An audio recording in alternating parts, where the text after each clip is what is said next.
Hello, everyone. It's Dr. Jensen from Dean's Chat. If you're on the fence as to whether you want to join the American Podiatric Medical Association, jump on in. It's a new APMA.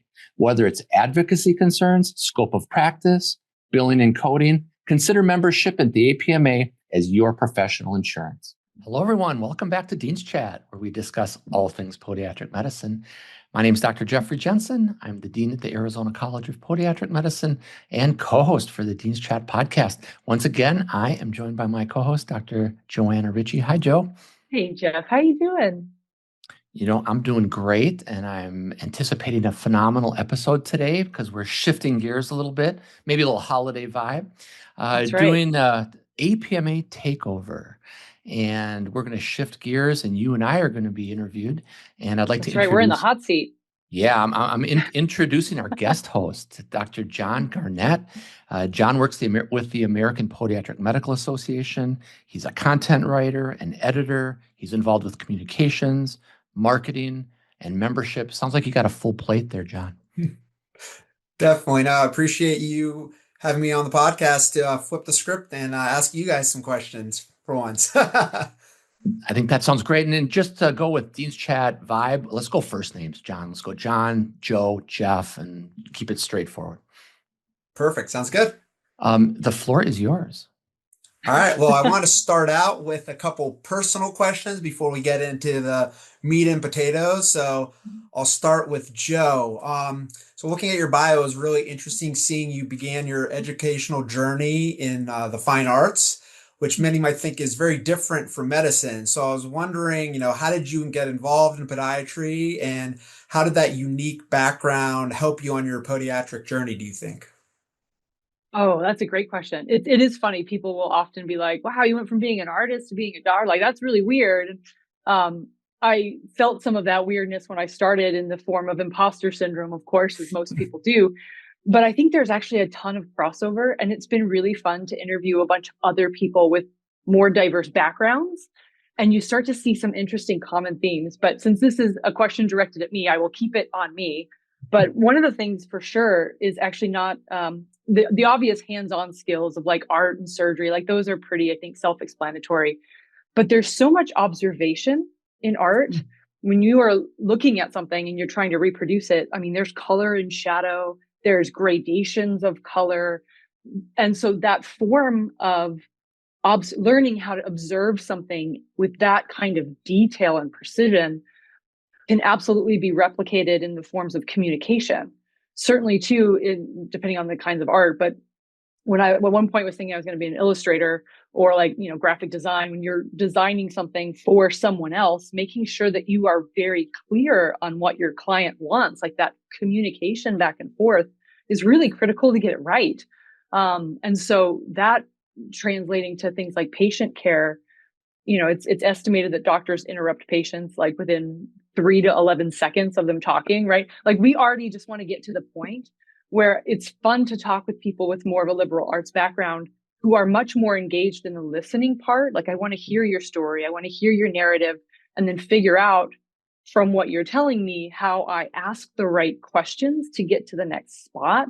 And I think there's so much of the artistic part, and certainly with music as well, those skills of learning how to translate not just what people are saying from a word perspective, but so much of language that is nonverbal that you pick up more. You're maybe more comfortable sensing and also trying to give those perceptions off. That kind of communication, I think, was invaluable, and certainly has given me a lot of confidence in other areas that I did not come into medicine feeling as confident in. And then the last one is really flow state, like enjoying that deliberate practice of something being hard and sticky, and you have to work through it with really intense focus. And that joy of that process of knowing, like, I'm not going to be perfect at this right off the bat because I've never done it before. That's a very common, almost like the tide just like beating you down as an artist or a musician. Like, those things are just constant. Where in medicine and something like surgery, you feel so much pressure to get something perfect right from the beginning. And that's completely unrealistic. And so taking joy in that process of cultivating a craft, but also really knowing what flow state feels like, and then the like love-hate relationship with deliberate practice, I think are some really unique skills that art kind of brings to the table. That's a really cool answer. I was looking up some stuff about humanities and arts and the medical field, and there's some programs that actually will do like art history to help with Yeah. diagnostic skills. And then like the storytelling thing was really powerful, I think, because Yeah. you need to get that information out of your patients, and being able to communicate really deeply with them and is something that's very unique, I think. So that's fantastic. It's probably why you're such a great communicator, podcast host, and podiatrist. Well, thank you. Well, and it's fun. I'm sure we'll go into some of that stuff when we start talking more about the podcast itself. So I'll save some of that narrative, and I'll give Jeff a chance to talk on this podcast too. But yeah, it's been a really fun experiment, this whole medical thing. I'm definitely much more an artist than I am, but I mean, my career now has been medicine. So yeah, very cool. So Jeff, your personal question that I have for you is, in a world of specialists, you seem to be a sort of Renaissance man, fisherman, marathoner, inventor, entrepreneur, podcaster, podiatrist, educator. Do you think your hobbies tap into some of the same parts of your brain as podiatry does? Or do you see them as like completely separate, maybe to detach from podiatry? So that's kind of my question. I have a follow-up as well, but let's start with that one. Renaissance man is probably a huge stretch, John. I appreciate it, but we'll run with it for now. I think it's the same portion of your brain, not unlike what Joe just said about flow state and deliberate practice. I think there's some commonalities that people have that have lots of interest, and if they're competitive and they want to do the best they can, it takes a lot of the things that Joe was just talking about. I put a few notes down. One is you want to, everybody's creative and everyone's passion is just in different areas, right? And how much passion you have around your creativity. Sometimes you'll see a path with that, and I don't know what, the best analogy I could have is an invention or, a podcast, for example. How are you going to take it there, right? So I just put a couple of thoughts down that I think something that's underestimated is the sense of urgency. Like they say, someday is not on the calendar, right? I mean, if you're going to do something, do it, right? Do it to the best of your ability and make it happen. And so that's kind of a decision, but also a decision. It's something that I think a lot of people learn over time. And I don't know which side of the brain we're talking about, but the ability to execute, the ability to put something together. So if you combine passion and you start talking about creativity, and then you find some urgency, and then you start to package that in a way that it could be executed, I think that's huge. And then kind of the last part is perseverance or tenacity, because nothing goes in a linear direction. You really have to be able to have grit, or however you want to define it. And I think that's true in anything we do that's worthwhile. So I'm not so sure that which side of the brain. I'm left-handed, so I know I got a lot of right brain. But I also think that there's some commonalities that we all have, depending upon our expertise and our passions, that we can bring to the table. So I'm no different than anybody else. Yeah, I think sometimes when you step outside of a specialty or something you're hyper focused on and develop other skills, it actually then ends up coming back and helping you in your hyper focused specialty as well. So it does really, especially when you have that kind of recipe for success and philosophy you have, fantastic. It's funny you mentioned that. And Joe, you talked about deliberate practice, but we interviewed an Olympian on our podcast last summer. And some of these standard qualities that make somebody do something well are a passion, of course, and then an opportunity to do it, because not everybody has opportunity, right?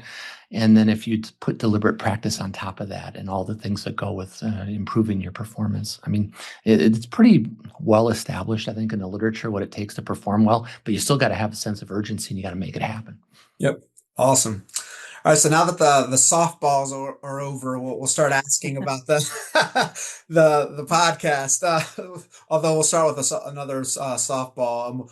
Why did you decide to start the podcast, and what were your goals from the start? And do you think you are meeting them? I'll tee this one up, Joe, and you can add to it. So back in 2023. I remember like it was yesterday, I did a podcast and I was actually in the studio wearing headphones and getting interviewed and, kind of breaking a little sweat, a little nervous. And when I was done, I thought, just kind of like one of those urgency things. I'm like, oh my God, wouldn't it be great to highlight some of the wonderful people in our profession? Wouldn't it be great to highlight students or residents or practitioners or leaders? All of this came about in about 15 minutes. And I thought, okay, I don't want to get ahead of myself here. So I took a piece of paper and I wrote down 50 names of people that I thought I could get to participate in the podcast. And this is a little bit spontaneous, if you will. There's other words for it, I'm sure. But I actually signed up for 50 podcasts on the spot. And I said, I'm going to need my hand held through a lot of this, right? Because you got music and you got art and you got editing. But basically what they told me was, if you can bring in interesting guests and you can interview them, we'll do the rest. And so it's been a wonderful opportunity, but I was scared at first though, John. I was afraid nobody would listen to the podcast. I remember one time I went on like the analytics on Libsyn, it's called. It's a podcast analytics site. And I thought, I told my wife, oh my God, 10 people listen to my podcast. I can't believe it. So that was the initial thought. The secondary aspect, of course, was our profession was at the time after COVID was going through a challenge of identity and recruitment strategies that were like, okay, what are we doing here? Students don't have an ability during COVID to go into offices and shadow podiatrists or see what we're all about. And it was almost like out of sight, out of mind. And one of my thoughts were, I would interview the deans of the various colleges and really put a positive light on the profession and 9 schools, which are now 11, and see if we couldn't also achieve a student recruitment bump, if you will. And so there were multiple facets. The first one, it's above and beyond anything I thought it would be. So I'm happy with that in terms of, did we meet our goals? And the student recruitment one is a work in progress. I think social media, the podcast, we all go to different undergraduate institutions and introduce students to podiatry. And we've got some other things going on we can talk about later at a national level. But I think we're making headway. And again, nothing happens overnight. It takes some perseverance and tenacity. And as a profession, I think we have that. Your thoughts, Joe, because you joined me right away. I don't know, you and I have done over 200 episodes together. I know, and that's totally crazy. It's also crazy that was 2 years ago, because I don't know, it's just incredible how time goes. But honestly, John, I loved what Jeff was doing. I thought it was so interesting to hear these human stories of resilience and joy, because at that point too, most of the rhetoric online had been somewhat negative. Let's not cookie code it. It was very negative. And everyone that I talked to, that I knew, people were enjoying what they did. They actually, outside of the COVID experience, which was what it was, podiatrists as a whole were actually quite happy with what they did on a daily basis. And so to hear all the negative rhetoric was so disappointing, because it felt like, why isn't there more positive stuff out there of people talking about all the great things that people are doing?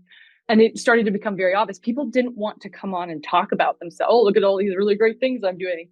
Most people were not interested in that. And the ones maybe that were trying to sell you something, perhaps. Yeah. So it was fun for me to like, hey, Jeff, I think, I just heard John Rook give this amazing talk about the history of his dad and his experiences watching the profession grow. Like, I think he'd be a great guest. Can I give you an introduction? And then John Schubert just did this thing for Kaiser Permanente, like the history of the field. And like, there were all these neat historical things that I just wanted. At first I was talking to Christy King. I'm like, maybe we should write a book, right? Like we should write something. But then ACFAS had published that evolution of a profession, and it's beautiful. So then it was like, well, I don't know, maybe this is a nice way to categorize and catalog all these stories of current people and as many people that were willing and interested to be a part of it, to just talk about their life and the incredible work that is happening out there. And it's completely just snowballed from there. And like Jeff was saying, at some point, then it, like all the like negative, like fear, right? Where I'm like, I don't think I could be part of this. Like, no, this is your show. Like, I don't really want to, I just want to feed you guests. And that's when he was like, well, I won't interview Schubert unless you come with me, because he was your mentor. And it's like, that is accurate and totally fair. So I got Totally. And then it was just fun after that. Like I love talking to people about their life and the human part of what we do. I love podiatry. So obviously I love talking about that and being able to have the opportunity to meet so many different people and really like highlight the incredible, nobody wants to talk about themselves. And every time we invite people, it's very sweet. They're like, this feels a little awkward. And that's when I'm like, that's why you give us your CV. We will talk about you for you because it needs to be conversational. It needs to be fun and organic. And it's been really neat to watch it evolve over time. See, that's a perfect example of Jeff being a fisherman was able to pick the right lure. That's right. To catch the prize fish for the podcast. So, case in point, it helps that we work well off each other. Like every time I talk, like prior to this, I had just started at Midwestern, and seriously, like I would go in his office to ask him a question, and sometimes you just feed off of each other's energy. Sometimes we need someone to kind of help pull us back down to earth and like plant us a little bit. But I love that synergy, and it's been really fun. That's awesome. So why do you think podcasts are such a good way to communicate with, podiatrists, podiatry medical students, and even prospective students? Like, why is that? And also, in addition to that, why did you decide to do a recording, like a visual recording of the podcast over just, the traditional, I guess, only audio podcast? Joe, I'll take the second part if you take the first part. So John, really it was February, March of 2023, so almost 3 years ago. And the YouTube connection for podcasting was just coming out, the visual portion, because the hardcore podcasters are very much audio only. This is what we're going to do. This is our analytics. This is how we market. And technology is such that we'd be missing a significant portion of our listenership or viewership, if you will, if we didn't put it out on video. And then the second part, and I didn't realize this at the time, well, Google was the #1 search engine in the world. YouTube was the #2. And then to make it even more interesting, Google owns YouTube. So, so now like when we Google one of our guests, the first thing that comes up is our podcast. I mean, literally like a visual of the thumbnail on YouTube. So I think we might've been at the leading edge of it, but right now it's just commonplace. Very, very few people that start podcasts are doing audio only. They're doing audio and visual. Cause I mean, you can film them off your phone if you want, right? Yep. And I guess some of the response to your first question is I really appreciate this idea of meeting people where they are. I kind of look at podcasting as the new radio. It's just kind of the form of which people will consume content. It's not the only form and it's not the predominant form. But to Jeff's point, what's nice about having audio and visual, people can engage with it in the ways that they want to, on the time frame that they want to. They don't have to engage with it. They can just select certain things like, oh, I know that person. I want to hear that one. Or, oh, that looks interesting. I'm going to click that. And I think that there's a lot of benefit as a listener and a consumer of content to have that, not just control, but that adaptability and flexibility. Because, I don't think anybody watches things on scheduled television. Like these things, that's just not the way that the world functions anymore. So having the availability and flexibility of multiple facets, multiple platforms, is just easier too when you have audio and visual. I always feel too when you're doing like an interview style podcast, so much of communication is visual that, you kind of wait to see is the person winding down. That's why I've always hated talking on the phone, because it's like I can't see the person when they're like finishing up their sentence or they're pausing and still thinking about their response. Whereas like the visual, you get I see that you guys are done with your response. So that also I think makes it smoother. All right. So I would definitely agree with that. Yeah, go for it. I was saying nonverbal cues and just feeds right into a discussion, right? Because I feel like we could be sitting in a coffee shop drinking coffee or something, and it would be the exact same conversation. Yeah. And Joe and I would keep stepping over each other. Yeah, that's been some of the growing pains, right? Is we both get so excited about something, or someone will say something and it's like, oh, that's such a great topic. And I really want to dive into that. And so learning exactly that, John, like how to pick up off of each other's cues through something like a virtual format. Mm-hmm. It has been interesting. And we still, every once in a while, again, I will switch to eye language. I still very much sometimes miss that cue and just my mouth doesn't catch up with what my eyes are recognizing, or maybe there's a delay in my internet, who knows? But every once in a while we still have, but that's the natural human part of it, to make it, not make it, but to capture the authentic kind of nature of a conversation, which I also kind of love. It's perfectly imperfect, right? Yep, that's great. So now I have some questions from some of our APMA members for you. So kind of announce the member name and their question. So our APMA DEIC committee member, Dr. Arwa Akram, asks, as podcast hosts, you have to quickly build rapport with your guests for the best interviews. Do you have any advice for podiatrists on how to better communicate with the outside world about the value of podiatry, or just with their patients? So any kind of tips or on better communication that you guys have learned in your 200 plus episodes? Joe, you want to take that one, Jeff? I mean, I'll start, but I'll lay the foundation, and you can put the finer points on. So communication is the hallmark of our entire humanity, and it's always been that way. And I think the ability to communicate is crucial. In fact, you see these studies that come out and they say, what's the most important trait that you can possibly have in communication? And it's not brains, and it's not any number of things. It's likability. And when you get on a show like this, and I mean, we're talking to each other literally and at each other and together in the conversation. I think the communication, whether it's with your patient or with your kids or with your colleagues, you've got to do it in a way that invites authenticity, that invites your guest or your patient to be comfortable in their surroundings. And Joe and I always tell our guests, we say, none of these, you can't get the answer wrong. This is your story, right? And we try to put them at ease. And so part of what we do is we do go over CVs and we kind of plan our episodes out, but it never goes to plan, right, Joe? I mean, it always goes on all these different tangents and things. So I think communication and putting people at ease and trying to develop an environment where people can share and don't feel threatened is so important. Oh, I love that. And that gave me a beautiful, pass the ball or pass the torch. Thanks, Jeff.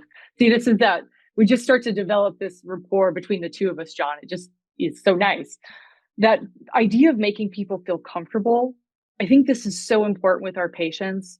We forget because it's what we do every single day. Like you go in, you see someone, whatever the diagnosis is, whatever the condition is, like for us, it's day to day, bread and butter. It's what we're used to. But for that person in that chair, this may be really scary to them. They may have had a family member that lost a limb and they don't know if whatever they're experiencing is going to put them in the same position. Maybe they had a friend that died of cancer. Like we don't know the internal psychological part that they are bringing with them to this appointment. And in that moment of wanting to get right down to it, because medicine is this highly efficient, overly optimized thing, that kind of communication can easily get lost. And so what I have learned and appreciated so much about being on the interviewing end of the podcast is having those moments where I know where I kind of want to drive the conversation at some point, but I don't need to get there right now. Mm-hmm. So how do we really listen to what my patient is saying or what our guest is saying and hear the stories that they're telling me that I can use to connect these dots and then ask better questions or different questions than maybe what I came in thinking I was going to ask. How do I pick up on some of those cues? You seem really anxious. Is there something that you're worried about? And that offers them an opportunity, and they may not want to engage with it. And that's okay. We don't need to push people if they're not ready, but maybe they wanted the opportunity to talk about it, but they don't know how to bring it up. And so I think one of the best things, and it's so easy, right? Oh, we should listen better, active listening. But one of the ways that I have worked very diligently, this is my deliberate practice work in being a podcast host, is deliberately not talking, taking the opportunity to not just, you want to just jump right in. You want to fix the problem as a doctor. You want to answer the question, but actually allowing a little bit of that pause to make sure that they're done. And then having the opportunity to repeat back what they said to me in case I got it wrong. Because sometimes the words that they're saying versus the message they're actually trying to relay are not the same.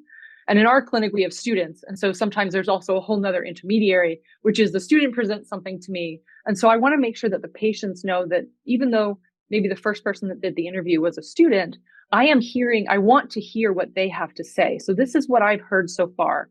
What did I get wrong? Or what did I get right? Or is there something else you wanted to add in there? Because, sometimes student will leave and the patient's like, oh, forgot to say whatever. So making sure to build in some of that pause to allow people the chance to have more of the conversational part. There was a breast surgeon that I knew, and she was outstanding, but obviously had to deliver a lot of bad news sometimes to patients about biopsy results. And she had given me that advice of, sometimes it's so easy to just jump right in, this is what we're going to do. This is how we're going to address it. And we want to go into fix it mode. But in that moment, all that patient is hearing is they have cancer. And everything else you just laid out about they're not capturing it. And so she's like, it's actually saved me so much time to just stop after I give that diagnosis and just pause and let that sink in. And then we as a team start talking about what are your concerns? And this is how we'll address it. And I remember this was years ago now is when I worked at Kaiser, and I thought that is such great advice. And I've been trying to continue that in my active practice. So that was not advice from me, but that was advice from someone else that I would love to share because I think it was really valuable. Yeah, that's really interesting the way you kind of described it. It made me think that one of the kind of difficulties with communication is you have to give up power in ways and control, I should say, maybe that's a better way. So you're say doing surgery, you're in control of the situation. And this, you want to ask them the questions to get you to the diagnosis and care. You have to kind of let them get to it on their own, even if it kind of meanders there. But then on the way, you realize there's something else that might be of concern that you wouldn't have, realized if you had just gone through your A, B, C, D, E, F, G questions in that order. So yeah, a lot to learn about community. I feel that's a skill you just keep refining over time. You'll never master. Awesome. We all have room to grow. Exactly. All right. So next question is from Dr. Savannah Santiago, former participant in APMA's Emerging Leaders Program. Her question is, what should practicing podiatrists be cautious of when promoting their practice on social media? What are some of the pearls and pitfalls? How can we use social media to effectively promote podiatry and to highlight the profession without also putting us at risk? So kind of, double-edged sword, I guess, with what the medium of that we're using here. Joe, if you want to start, that's fine. Oh, so I think some of the obvious things, but obvious doesn't mean we don't say them. Everything now is labeled. Everything around us has identifiers, but being HIPAA compliant is still the most critical thing. If you are in a public place, just because you take a selfie doesn't mean the people in the background of your selfie want to be on your practice website or on your Instagram feed or whatever it is. So HIPAA compliance, I think, is really critical. I think it's also important to remember the way we present ourselves. Are you going to be proud of this post 2 years from now, 5 years from now, 10 years from now? And it doesn't mean that your perspectives on something can't change. We evolve as we learn, right? That's reasonable and expected. But the way that you do something, how do I want to show up in this, digital conversation? Do I want to look argumentative and difficult? Do I want to be confrontational and aggressive? Is that the vibe that maybe I'm giving off? Because you don't get anything else other than text in some of those kinds of communication. I mean, certainly if you're putting up a video or something, there's body language in the other, but being mindful of those things, I think, is really important. We forget sometimes what looks fun and engaging could also come across as unprofessional to some people. Sorry, my earbud just died. So making sure that, again, just being mindful of different audiences and what they might want from you. And if you have to ask or this, I'll switch to I language. If I ever post something, if I ever have to ask like, oh, I wonder if this would insert whatever was going to come next, right? Aggravate someone, be inflammatory, cause maybe you shouldn't post. Like if you have to ask like, oh, maybe that's in bad taste, then don't do it, right? Because I think that's a safe default, is at the end of the day, you are a professional, and maintaining that kind of professionalism when it comes to promoting your practice, I think is really important. I'll stop there because there's a lot of things we can talk about, but I think that's for the promoting your professional practice. That's where I'll stop. And then I would reiterate the HIPAA concerns are real, right? And also, that old adage, don't post anything that you wouldn't want your mom to read. I mean, there's real simple things like that. We have an adage that we share with our students, in a stressful environment, sometimes you're going to be upset and you're going to type out an email and you're going to flame someone with that email. Well, if it crosses your mind not to send it, don't send it. So that's true for posting too. And not only are you representing your practice, but you're representing a profession. So professionalism is so important. And it's challenged with social media because you can put anything you want out at any time. And so Joe and I have been very conscientious about the image we project. We're not looking to be controversial. We're not looking to call anybody out. We never put people on the spot. And I think it served us well, Joe. I mean, and we could do some clickbait stuff or rage, whatever, right? They call it, but we don't do that, there's no need to. Yeah. And it's funny, John, just to piggyback on that, because certainly, and I think this is just as important when we think about building a professional practice.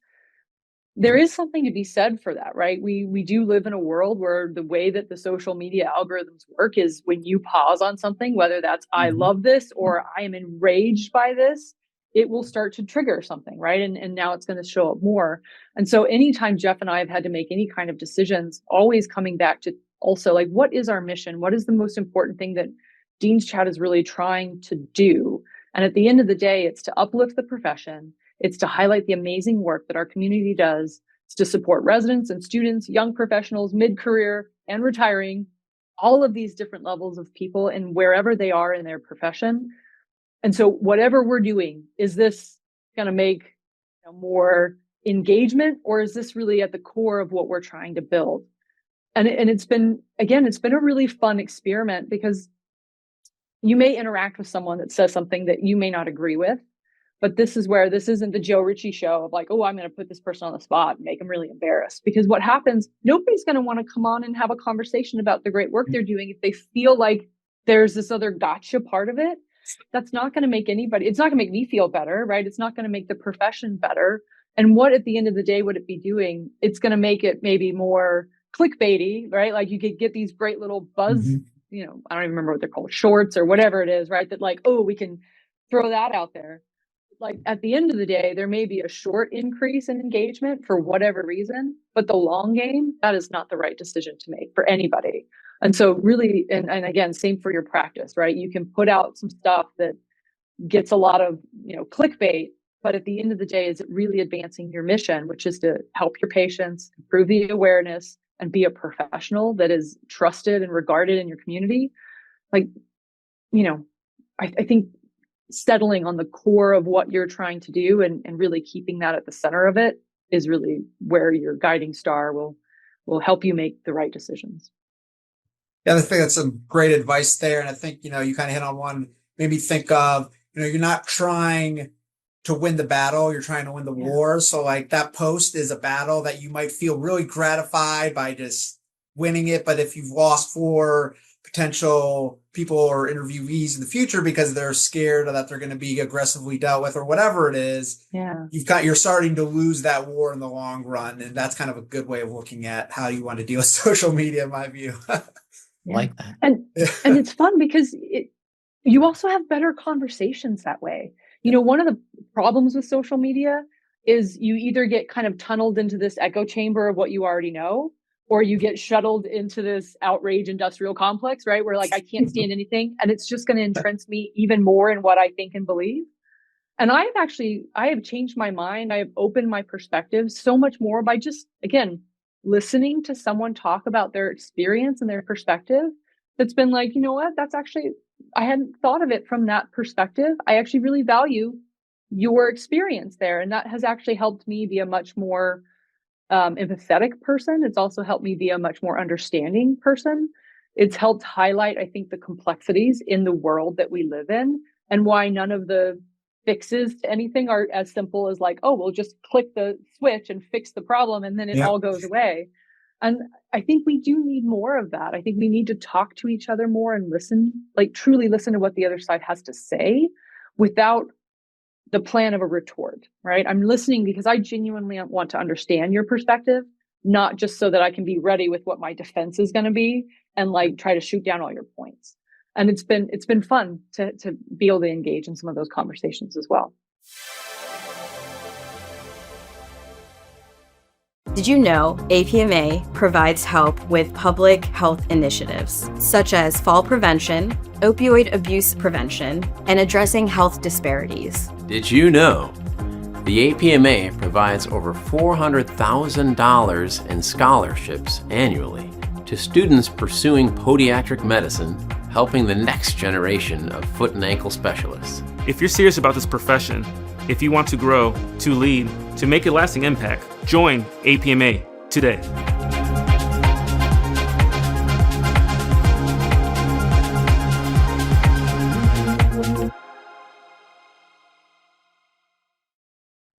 I always think it's like the difference between when you're having a conversation with somebody or an argument with somebody, is it because you're trying to learn or you're trying to win the argument? There's like very different starting points. And if it's to win the argument, then that's just not, not useful to me as much. But I don't think you guys do a fantastic job here of, productive conversations and really highlighting, I think, some of the challenges of podiatry, but also a lot of the kind of the silent majority of like really happy practitioners and really fulfilled practitioners, which sometimes gets lost because people that have the megaphone are often the angrier ones, and people that are content are often happy just being content and quiet. So it's good that you're the megaphone for them, I would say. Maybe that's why the term vocal minority came out. I like, definitely. All right. So the next question I have, the next kind of group of questions I have are actually on education, student recruitment, things that both of you know very well. This one comes from Dr. Lauren Worster, APMA Young Physician Trustee, also chair of the Young Physician Leadership Panel. Both of you are longtime educators who interact with students and residents on a daily basis. What has been the greatest surprise to you as an educator, and what ways have the students' skills, abilities, personalities changed over the years in your views? I'm going to let you start that one, Jeff. Okay. So today's student is worldly. They're extremely well educated. They're smart. Most of our students have gone through the basic sciences of biology, anatomy, and things. But then we're seeing more and more, similar to Joe, where they're coming in with a different background. It could be social work, could be psych, could be art, and it brings an entire different skill set to the table, a skill set that's much needed in this environment we live in today. And I'm always impressed with the students, and they're very bright, they're very empathetic. To Joe's point, they know what they want, and it's not necessarily what we wanted 20 years ago or 30 years ago. And so it's a changing environment. But the basic desire to be excellent and do well by their patients and be empathetic, to me, is at an all-time high, and I'm very pleased with that and proud of our students. Yeah, I fully agree. I find this young generation to be incredibly engaged, much different than perhaps other people may reflect. But I think it's important to recognize too, like what they're engaged with. They're very intentional. So it may be that you don't feel they're engaged, but they may not either recognize the value of why they need to engage with it, or they don't see how it fits into their plan of what they want for their life. And so it's been really fun to talk with them and figure out, okay, like this is what I perceive as the gap, and this is where we are. Like, how do we bridge this? And the more you talk with some of the younger people, they're not disengaged. They're not entitled in the sense that they're showing up and expecting something. However, the disconnect is a mismatch between the world that they are used to living in. We've lost a lot of professionalism in the world in general, right? We've lost a little bit of the niceties. There is a loss of hierarchy a lot of times. You have a problem with something, you don't go to the mid person. You go and complain to the top person of the company, right? Like that's just the world we live in. And unfortunately, sometimes whatever it is that you're complaining about may or may not be your unconscious incompetence, right? Like you don't know what you don't know. And maybe that shouldn't be escalated to the very top. So things that would have perhaps gotten me into some trouble, I had a couple people in the way that I had to kind of get through. And I learned my lesson moving through that group of people. And so some of that structure has changed. And then certainly some of the things that perhaps the constraints that I worked under when I was 23 or 24 years old versus the constraints that they live in, they are a little bit different. But I will also say this, they're incredibly resourceful at figuring things out. They, I think, expect that they are to figure it out on their own. And they are less likely to ask for help because unless they get to the point where they can't figure it out on their own, I think more than we were, because there's so much more opportunity to figure it out. Like I'll figure it. I'm going to go on YouTube. I'm going to watch a video on how to change my bathroom tubing or whatever it is, right? I wouldn't have known that. I would have to call and ask for help, literally get on a phone, by the way, call, right? So I think that this shift in learning how to figure things out on your own, finding available assets that you can trust. I don't think they know exactly all the time what to trust out there. And so what I have loved so much and what I continue to be surprised by is the really great questions that they will come to me with, where sometimes it's that humbling moment of like, ooh, that's a really great question. I don't have an answer. Let's try to figure it out together. Because it's not that what I search is any different necessarily than what they search, but I bring an expertise to the search to filter out, like, that's garbage. Don't look at that. Okay, this might be an interesting one. Let's look at this. Let's look at that. Or I'll say, you know, that's a really great question. Send me a couple articles. I'll read through them and I'll help you sort through the noise. And I think that's really what they need in this environment of continuing to change education is they don't need a textbook anymore. They have assets available with much faster speed to get the answer much quicker when it comes to rote memorization things.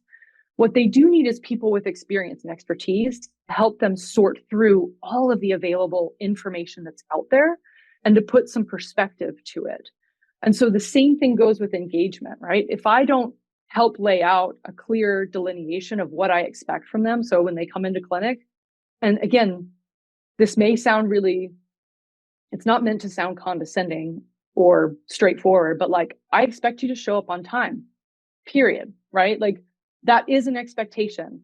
And yes, a lot of people say like, oh, well, you shouldn't have to say that. That's fair, but I only have to say it once, right? So that we're both on the same page. This is expected. Because if they've lived their whole life where they really, I mean, if you don't have to show up on time for things, you know, 9 times out of 10, then why do I have, again, like, why do I have to do it now? Like, why does it matter now? And I think we should be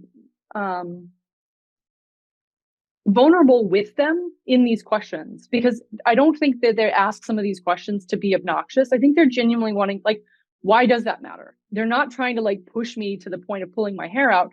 They're just genuinely wanting to know, because otherwise it goes into the bucket of noise, right? Like if this isn't actually something that impacts me and the things that bring me purpose and joy in my life, which is what I'm going to craft my life around, then I'm not going to hold on to it the way you do just because you do. Because a lot of adults that I talk to, they're just holding on to it just because, and I'm not going to do that. And having been a millennial, I remember that feeling of like, people tell you to do something and it's like, just because the way we do it. And it was always like, all right, right? Like goes out the end, it's like gone. Like I'm not holding on to that. But if you could connect with me on the why this matters, why this is important, and maybe some of these things just haven't really been articulated, then if they come up short, now we have an opportunity for feedback. Now we have an opportunity for growth. Now we have an opportunity to say, look, I was very clear. We expected, and I know this is a silly one, right? But I think that this is fair. Our students know what's expected of them. That's completely fair. And if they don't, if there was ever a question like, oh, okay, maybe I didn't clearly delineate you were supposed to show up on time. I'll take that today, but I need you to know moving forward, I expect you to show up on time, period. Right? That's how we together as a team continue to move forward. So I think there's a little bit of empathy on both sides of this conversation, but I absolutely love working with them. I love answering their questions. I love how engaged they are. And I love that they are problem solvers, that they want to figure these things out and that they are going to find the tools to help them figure out whether they're the right tools or wrong tools. We could talk about another time. But I think the experts that are in control, it is on us to help create the tools and assets for them and be that sounding board to help bridge that gap. Because the answer is not just lower the standard. The answer is we need to figure out how we both rectify the gap. I think that answered all of the question. I got a little ranty there, but. No, I think go for Jeff. I was going to say, it also describes, John, why Dean's Chat got popular. Joe goes off on, and then she gets deep on these things, and I love it.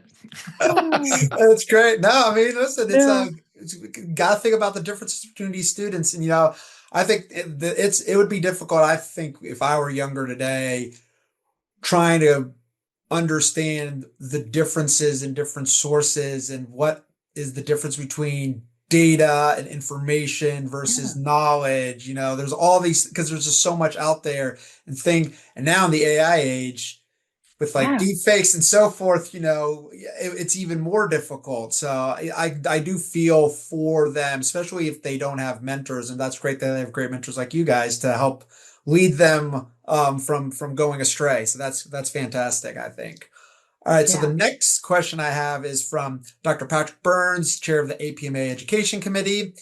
What are the most important changes to podiatric medical training you have seen in the last 5 to 10 years? And how does podiatric medical education need to continue to evolve in the future in your views?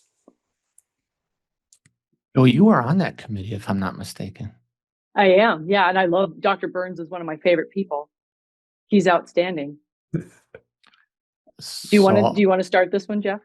I'll start it. Sure. So the days of slides, go home and watch them at 1.5 times speed. I mean, that's fine for basic science, but that's not how our students are learning. Podiatry is a hands-on experience. And so whether we're talking about the different pillars, if you will, of our education, from surgery to medicine to biomechanics to general medicine, they need an experiential opportunity. They need to get, if you do something, you don't forget it. If you hear it, it goes in one ear and out the other. And to that point, a lot of the colleges and universities are putting forth lots of money and lots of time and education and curriculum towards those hands-on experiences. And we do that at our school. I mean, they look forward to it. They enjoy it. That's what they're paying their tuition dollars for. If they want to just listen to a lecture at home, they don't have to pay. They don't have to, there's no value in that to them, So I think that their expectations are high, and then we're delivering at a level that we weren't able to previously, which I think is super important.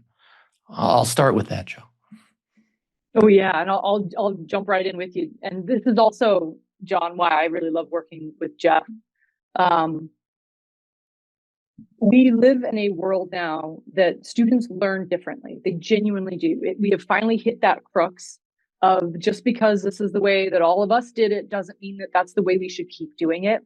There was a really great quote about the invention of the light bulb, and the invention of the light bulb didn't come with 100 iterations of how to make the candle better. It came by changing the design, right? That was not as eloquent as the actual quote, but education, podiatric medical education, which is a very specific part of his question, which I would like to address, because we specialize right out of the gate. You start your medical education as a podiatrist and you end as a podiatrist. And that includes biomechanics, sports medicine, podiatric medicine, surgery. These are all hands-on skills that, to Jeff's point, putting a slide deck together and lecturing for 2 hours, they need the knowledge. We can't escape the fact that they need knowledge, but how they interact with knowledge is now different, because what I used to have to memorize because I had to use it in a different, I couldn't oh shoot, what was that diagnosis? How do I go find it? now, if they are in that moment, if they have enough memory, because this is why knowledge matters, enough memory to come up with a search, they can keep searching till they get to the point that they're looking for, right? And that is only going to continue to get better, to help have AI be a sounding board, a thought partner, not a thought outsourcer, right? But like, I want to bounce ideas off of this thing that processes data faster than I can. They have that ability. So trying to memorize, rote memorization, they recognize is not worth their time, but they know that knowledge is. And so how do we optimize the learning experience where they can get knowledge and get the skill? And so this is where you can't teach a surgery without them knowing why you do the surgery in the first place, right? Like there's some knowledge that has to happen first, but we also live now in a very different healthcare landscape where our students and residents are not getting the same kinds of opportunities that I got 20 years ago, because high efficiency ORs, highly optimized health systems, we have more constraints as educators that what I used to have more time to learn hands-on is being a little bit condensed. And from a patient safety perspective, I think these are fair and valid things. But because of that, we need to offer more simulated experiences. This group of learners is pretty confident and comfortable leveraging technology and using technology. They're not as comfortable in social situations. They're not as comfortable interviewing a patient sometimes. They need more patient simulations of just working up exams, taking a history and physical. They need more sawbone exercise, more hands-on. How do I drill through a bone? How do I saw through a bone before they're in a real life patient and handed something? Because a lot of them feel, I think we all felt a little paralyzed by fear in that moment. But this group really, that does not land well with them. They feel that very much like, you did not prepare me for this moment. And that is your job, to help prepare me. So we need more of those opportunities, whether that's simulation devices like a machine device, or whether that's cadaver and hands-on dissection labs. This is what merges, in my mind, this beautiful application of knowledge that, to Jeff's point, really helps them own it. Because if we just give them slide decks, they've already shown they're not in, like, they're just not going to come. They have other things to spend their time on. And that's where, again, some of this, like, oh, well, they don't even come to lecture, and like the negative that people want to kind of throw on it. And I was one of those people. Again, it's humbling to ask the why, and then you get the answer and you're like, oh, well, that's fair, right? So how do we merge our students understand why they need this knowledge? You need to know this because next week or tomorrow or Thursday, when we do this lab, you will be doing it. And then next year, you will be doing it on a living patient. Like that is, and again, they know this stuff, but it really helps to put under the context what these phases of this, learning journey looks like. That's the stuff to me that's actually really exciting, is watching how do we do these things well? Because sometimes the other humbling part of teaching is what we think we do a really great job. Oh, I gave that lecture so good. They walked away with everything. And then they come back through your clinic and you're like, I know, I taught and tested you on this. So clearly there's a disconnect. So how do we help continue to make that learning experience the best for that individual person? I think that's the stuff that's really exciting. What do you think about virtual reality? Is that going to be a part of medical training coming up? I know they're doing them like sports. They're athletes that are quarterbacks that get 1,000 reps using VR. I mean, in the DC area, our quarterback does that. And it's so much more efficient than, actually being on the practice field. So, is that something that you see? It's a one-off question. I don't need a... Yeah. Yeah. I think once the technology catches up, so VR is good. Right now, the surgical VR that I've engaged with, you have to learn the VR before you can experience. So there's a weird, stuff hasn't been enhanced enough. And that's why there are some things like the arthroscopy simulators that we have that because there were other simulators before, and it was like, yeah, okay, that's kind of cool, for triangulation and whatever. But when you get that degree of haptic, sound, visual, all of the feed, everything is so realistic, the instrumentation that you have is real. That is when you change that lever. And the ones that I've experienced, which does not mean it's all of them, they haven't quite gotten there yet. There's still too much you have to learn how to integrate the VR and then act in the VR before it's not like you just put on your Google glasses and you're like doing a surgery yet. And again, I think it's only going to continue to get better. And I think those are going to be incredible opportunities. Yeah, very cool. Yeah. Yeah, I love that Jaden Daniels story, because he actually, even before he ever had a snap in the NFL, he had played or simulated this real-time speed and things that is shocking. It's not like college ball, even though he came from Arizona State originally. Shout out. I didn't even think of that through. And then as soon as you said his name, I realized, it's because he was at Arizona State. That's why part of it. But he's a great quarterback. Yeah. I have a question for you, John. In terms of time, Joe and I could make time to do like a little part 2. I don't know how many more questions you have. What are your thoughts? Yeah, I was literally thinking that as we were talking, because we're coming up on an hour. We can do a part 2 for sure. I have 1, 2, 3, 4, 5. I have about 6 or 7 more questions. So I'm happy to whatever you guys want to do. Well, Joe and I have proven that we can take 6 or 7 questions and stretch it out into an hour, no problem. Yeah. 5 is usually my, when I'm planning for episodes, I'm like, if I can make it through 5 of my questions, because I know Jeff will have a couple, usually make it through maybe 3, 4. Because we'll add new ones because interesting conversational points will come up, but yeah. Well, if we could do that, John, we could schedule that very soon. And that way we could have 2 episodes, APMA sponsored, what did you call them? Takeover, right?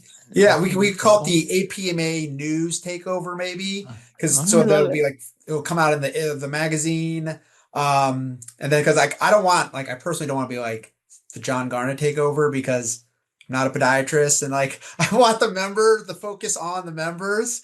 So I would rather be like the APMA News Takeover, something like that. But yeah, I'm free whenever you guys want in the next couple weeks, this week. We'll just work around your schedule.